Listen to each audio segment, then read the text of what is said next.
Hey everyone, it's your buddy Anthony Fantano here, the internet's busiest music nerd.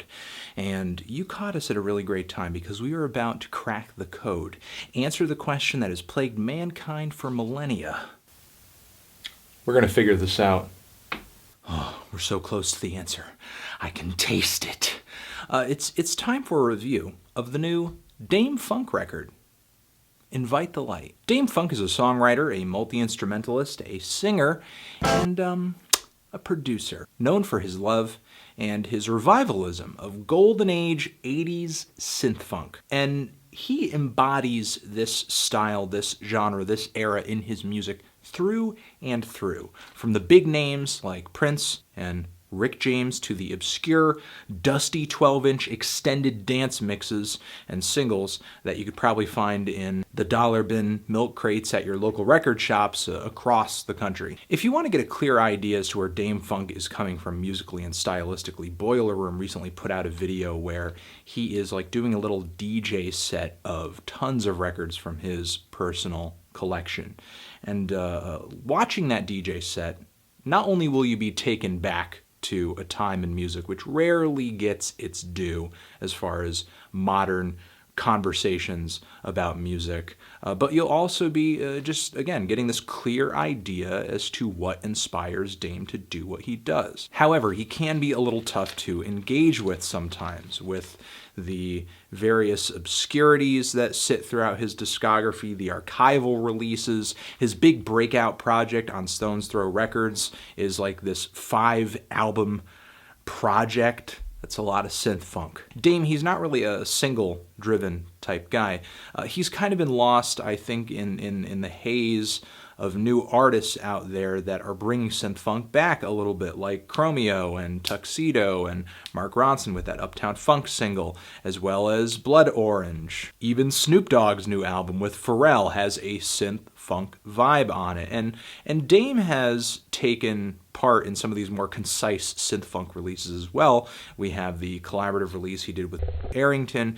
We also have that 7 Days of Funk collaborative record that Dame Funk did with Snoop Dogg, which I actually liked more than that Pharrell Snoop Dogg album. But now that Dame is again in that solo capacity, we are getting a 90-minute album. It's sprawling, but it also covers all of the synth funk bases. With this album, Dame isn't so much coming through with just a sharp record, but it's almost as if he's like creating this obscure little synth funk party for all the cool kids who are in the know and are maybe a little purist and a little into the idea of experimenting with synth funk a bit. Because there's nothing too clean, glitzy, and modern about what Dame does on this record. There's something kind of weird about it, and it's something that I really couldn't put my finger on or sort of put a characteristic to until I saw in the track listing here, Ariel Pink is actually a featured guest. And then I thought, oh, well, I mean, that now it makes total sense. Dame Funk is kind of like that strange, oddball, but very talented revivalist within a certain genre of music. However, I did come out of this track kind of disappointed because there didn't really seem to be that much chemistry between what Dame and Ariel were doing on this track. Didn't really have a strong song, a strong direction, that memorable of a melody.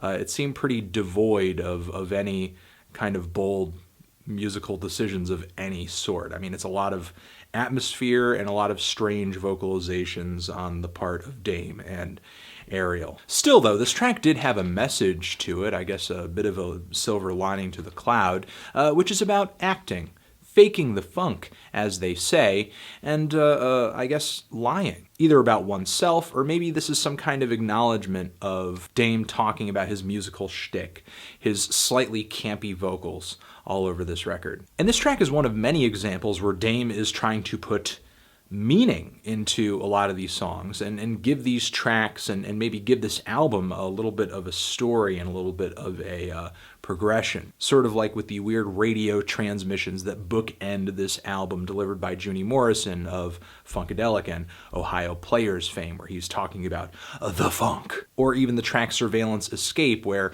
it feels like Dame Funk is portraying himself as this funk renegade that is being surveilled by I don't know, anti-funkers, the anti-funk CIA, the anti-funk lobby, the people who don't want his music getting on the radio or getting popular, seems a little noited, if you ask me. There are actually some tracks in the track listing here that take on a bit of a mini progression within the album itself, like the very spacey and psychedelic and beautiful Floating on Air. Great track, beautiful song, just wonderful textures throughout this track. And then as we leave this song with the next track, we get this voice popping in saying, "Meanwhile, back on Earth." And we get this gravelly, deep, low, just very nocturnal, club-worthy funk music playing on the song "How You Gonna Fuck Around and Choose a Busta," which has this awesome kick clap drum pattern, an awesome bass line as well, very groovy, and this squealing, screaming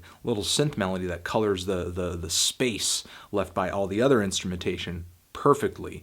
And we move from this track to a song, an instrumental kind of about hunting Lucifer. Then the song "It Didn't Have to Be This Way." Then the song "Miss You." Right there we get this progression from jealousy to violence to regret. And is Dame merely singing about some kind of altercation between him and some guy who stole a girl away from him in the club and he's angry, or are we talking about some kind of battle between good and evil here? And there does seem to be like some Christian themes on this record too. When Dame does make mention of good and evil, he uses terminology that you would typically pick up in some Christian philosophy. And there are actually quite a few tracks in the track listing here that take a really heavenly tone to them. I feel like I'm listening to funk from the afterlife, funk from beyond the grave, funk heaven, yo, funk heaven. So there is definitely a logical flow to a lot of the tracks on this record and the album overall, though I will say that sometimes some of these tracks can come off a little underproduced, almost as if they were just thrown together really haphazardly in a digital audio workstation, and they're not mixed so that there feels like there's any space between any of the instruments on the record. Rather, instead, they feel very claustrophobic and one-dimensional. However, this isn't really the case on the more ethereal and more heavenly tracks, which is nice, but another critique I have of some of the music on this record is that the percussion can be kind of overly simple and a little stiff. Maybe if there were more bits of drums added into the mix, or maybe if the drums were less rigid and less quantized, or maybe even if there was some live percussion being laid into this record, the grooves would be so much more captivating and fun. I do see the second half of this record, all of the tracks before the last radio transmission, the handful of songs after the final radio transmission on this record feel like, I don't know, a handful of loose ends, sort of like they didn't really totally need to be there, just adding to this album's overstayed welcome a little bit. But still, I think the second half of this record is a little bit more solid than the first, and actually features the bulk of this album's vocal features. We have Snoop Dogg on here, who delivers a great verse and totally takes me back to like that G-Funk era Snoop Dogg. We have indie elites like Kid Sister and Night Jewel, among others, popping up on a track, which sounds very gorgeous, very heavenly, one of the catchiest tracks in the track listing here. We have Leon Silvers the third and the fourth, Leon Silvers the third and son here on the song Glide Tonight, which is one of the moments here where Dame isn't really showing his eccentric side. We're not getting that weird nasally vocal. We're not getting some of the weird synth layers. This is actually quite an accessible and very catchy song that sounds like it could have been really radio ready if it had come out back in the day, but whatever, it doesn't really matter because we have it now, and it's good. I mean, it is a freaking jam. Just glide tonight. It's a good chorus, and it's a good set of vocals too. And the Q-tip features on the two versions of Trying to Survive in the Big City were great as well. I thought the party version was a little more lively and a little more fun and upbeat, but still though, I mean, I wish it was maybe relegated as a bonus track or something like that, or optional if you picked up the deluxe version of this album, because again, I feel like this record's potency is watered down by its overstayed welcome, because there are a lot of tracks on here that I think are a little unnecessary, a little filler-ish, and there are many more songs that, like that Surveillance Escape track, while this is a fun little sketch and sort of paints this picture of Dame being chased down by the anti-funkers, it's a 6-minute long novelty cut that really pads this album out longer than it needs to be. And there are a lot of overly long songs on this record. It's almost as if Dame tried to write an album of extended dance mixes. And I appreciate that he has a love for that side of synth-funk music. But the thing is, that stuff works best in that 12-inch single format. Trying to put together an album of those tracks is a little unnecessary. I feel like when I hit the 3 or 4 minute mark of a lot of these longer songs, the point has been made, the idea illustrated.